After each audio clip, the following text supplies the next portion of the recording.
after that, Rorschach comes to the comedian's apartment to see what happened, does his little investigation, and finds out that Blake, of course, was a superhero known as the Comedian. And in the Watchmen world, their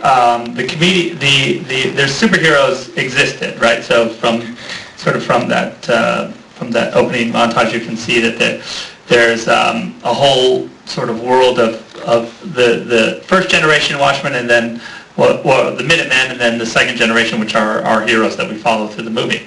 And what happens is once Rorschach gets to the apartment, he decides that he's going to go warn the other retired superheroes, because in 1977, all superheroes were, or mass Avengers were, it was outlawed.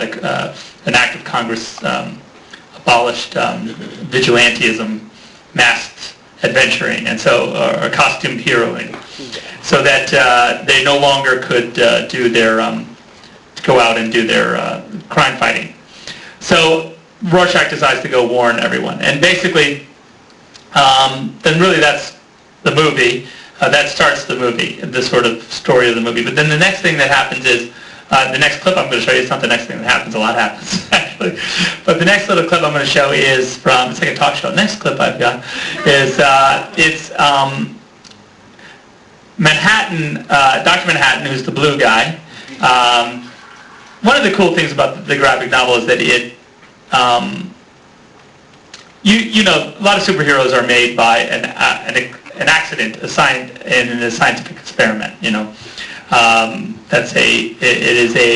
it's a great way to give someone superpowers, and it is a tried and true in the superhero genre to create a superhero. You know, put him in a lab and have him accidentally exposed to radiation or a spider or something, or both.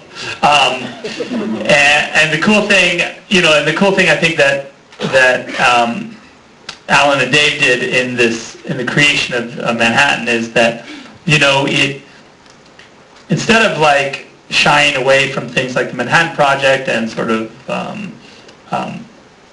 atomic weapons and things of that nature, and then once you create a superhero who's got infinite power, Superman-esque powers,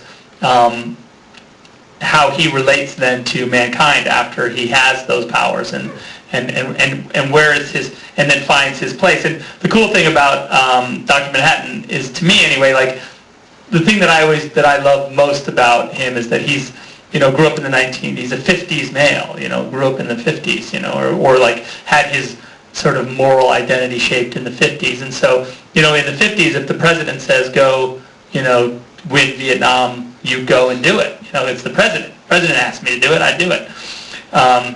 And to have this character then given godlike powers, you know, it's pretty interesting sort of to then decide or then play with how he then interacts with society. So I found Manhattan's my favorite character, and so you know, I have a lot of fun with him.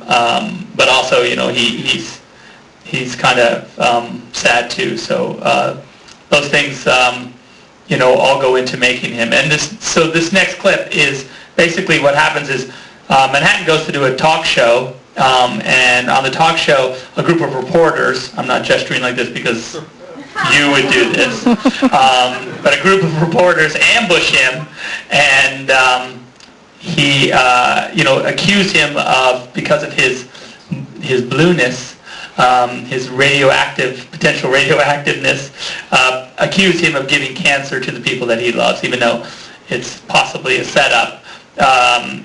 And that really upsets him. And so he does, as all blue godlike superheroes would do, he goes to Mars to contemplate his place in the world. So that's this little sequence here. Yeah.